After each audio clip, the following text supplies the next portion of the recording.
आज हम एक बहुत ही दिलचस्प कहानी पर बात करने वाले हैं। एक ऐसी कहानी जहां आस्था और कानून दोनों आमने सामने आ जाते हैं। जी हाँ, ये कहानी है रानी सती की। लाखों लोग उन्हें पूछते हैं, लेकिन उनकी कथा एक बहुत बड़े कानूनी बदलाव से भी जुड़ी हुई है। तो ये कहानी हमें सीधे ले चलती है राजस्थान के झुंझुनू शहर।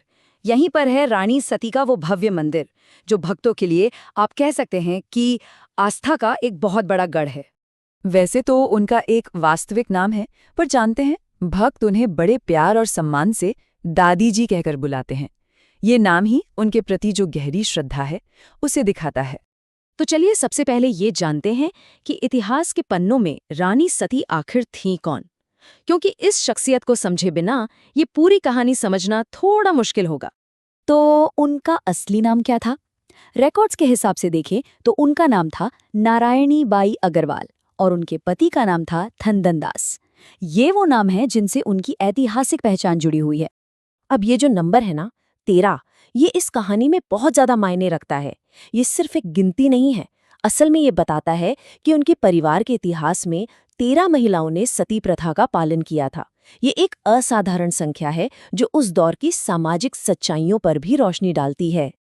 अच्छा, अब कहानी के उस हिस्से पर आते हैं जहां एक बहुत बड़ी परंपरा एक सरकारी आदेश से टकराती है।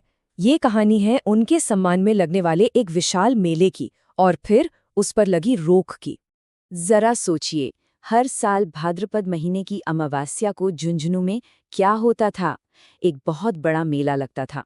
देश विदेश से लाखों लोग दादी जी के दर्शन करने आते थे। मतलब एक बहुत ही भव्य और जीवंत आयोजन होता था।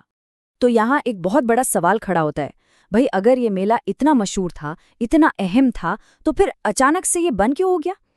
इस सवाल का जवाब ही इस पूरी कहानी का केंद्र है।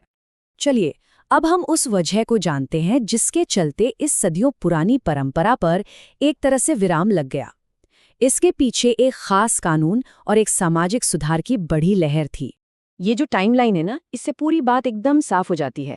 देखिए, 1988 से पहले तक ये मेला हर साल होता था। फिर 1987 में एक कानून पास हुआ, सती प्रथा निवारण अधिनियम, और ठीक उसके अगले ही साल यानी 1988 में सरकार ने इसी कानून का इस्तेमाल करके मेले पर रोक लगा दी।